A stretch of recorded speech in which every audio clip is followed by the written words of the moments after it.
you're trying to understand your mind in a way that very few human beings ever get to understand their mind, because you're taking your mind into these terrible, dark places all the time, and you're trying to pull things out of that. You're trying to learn things about yourself and about your potential from that. That's exactly it. And that's what people don't understand. I study the darkness. You find no answers in the light. None. It's too happy, it's too nice. And we don't need to be taught how to live in happiness. That just comes naturally to us. Happy moments, but the dark times, man, you can't get there unless you put yourself there. Life will take you there.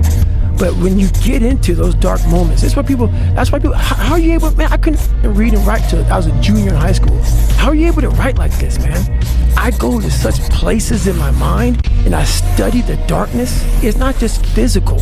When I was growing up and I saw my mom getting beat and I got beat, and I was some stuttering little black kid in an all-white school, and I'm on stage and I gotta say one line in front of 15 people, and I walk off stage kind of stutter.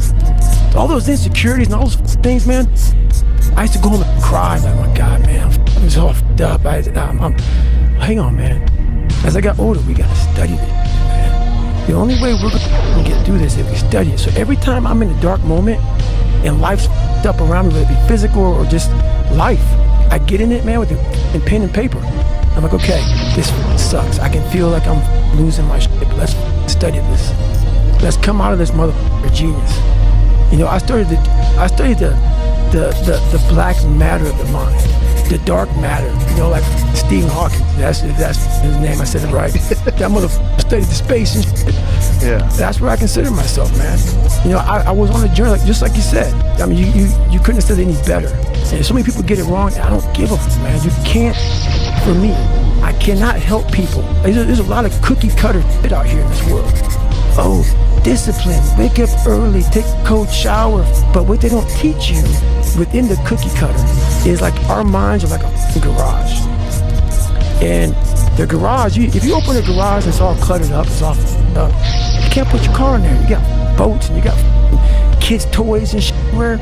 But if you organize that garage and you put everything in its rightful spot, you can put that car in there. You can put two cars in there. You can put bikes in there.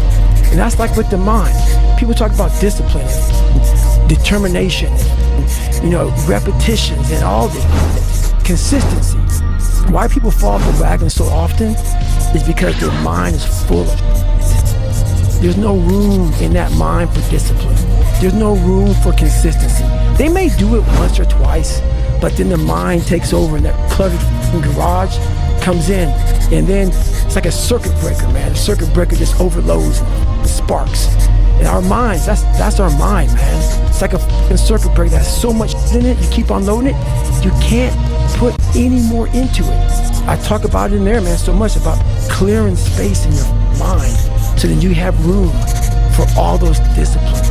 Waking up early, taking those, because they do mean something. But we don't get to that dark matter that is keeping you from clearing out that mental garage.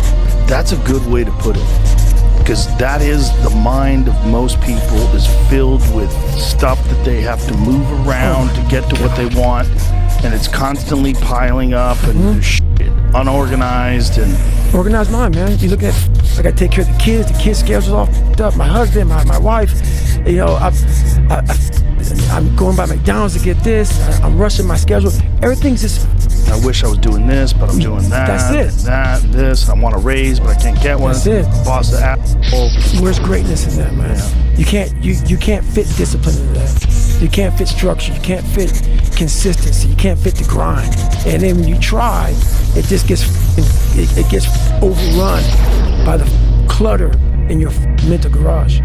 I love being around people like you. My guy. People like you, you're going for all the time, and it's infectious. It's like you give off energy, and when people are around you, they want to get done too. They It's want to contagious. hustle. Yes, it's contagious. Yes. It's not just me putting it out. I think that the last time I was here, our conversation was such a great conversation.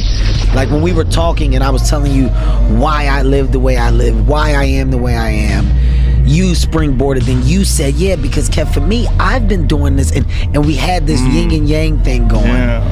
It was just great all around for me. Checked all the boxes. It was for me too, and I got a bunch of great responses from my friends. When people hear stuff like you, like someone who's excited about life, excited about doing things, you know, there's something about that it's fuel. It's fuel for we need that. Everyone needs that. You know, what you just said is the reason why I did the decision.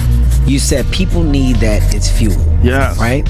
I feel that in today's time, what people are most selfish with is information.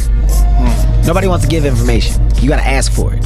If you ask for it, then all right, maybe I'll tell you some stuff, but it's a search and find. You mean real good information. Information about how to get to success. That's the want from everybody across the board. On some level. Right. Okay, everybody's success is different.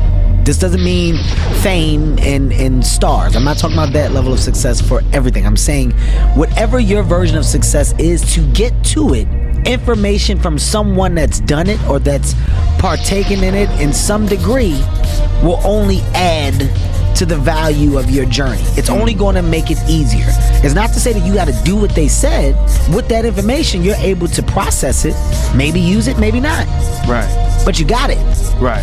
That's what I wanted to do. I said, yo, I got a hell of a life that I've lived, full of ups, downs, potholes, cobblestone, speed bumps, flat road, U-turns, some smack brick walls that I ran into, some revolving doors of back and forth. And through it all, my mental has only gotten better because I feel like I've been in a mental gym. The mental fitness that coincides with life, you know, it should get better. You should get wiser. You should get smarter. You should be able to make better decisions. And all of my decisions came from the massive amount of fuck-ups.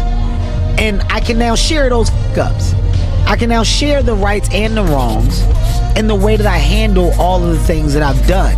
And people can just take that information and go, wow, I never looked at it like that. What gives them a better view of the landscape? Yeah. Especially when someone like you almost seem like an unattainable person. Like how does he do that? How is he doing that? How does this guy go from Philadelphia to be one of the biggest movie stars in the world? How does he become one of the biggest stand-up comedy stars ever? How the f do you do that? You almost seem like an alien, you know, to people on the outside. But then when they hear you talk about your real life, and talk about these talk about these successes and talk about the lessons that you've learned, man, that's fuel for folks in a way that nothing else is, because when you say it, people are going to listen. They're going to go, oh, and you're so honest about everything, which is that's everything to people, because when you're pure, when your words are pure, people take them right in. They come right in. There's no like, oh, this guy's kind of selling me something. Oh, this guy's not selling shit. Yeah, exactly. I got nothing to sell. I should always be a step ahead because I'm thinking differently. Because I'm thinking about myself. Making myself better puts me in a position to make others better. Be the example, not the problem. The best way to take away the problem is to alienate yourself from it. What got me to where I am and where I continue to go, an insane work ethic. Yes. And it's an insane work ethic that you can only put in that amount of work if you were doing something that you are passionate about.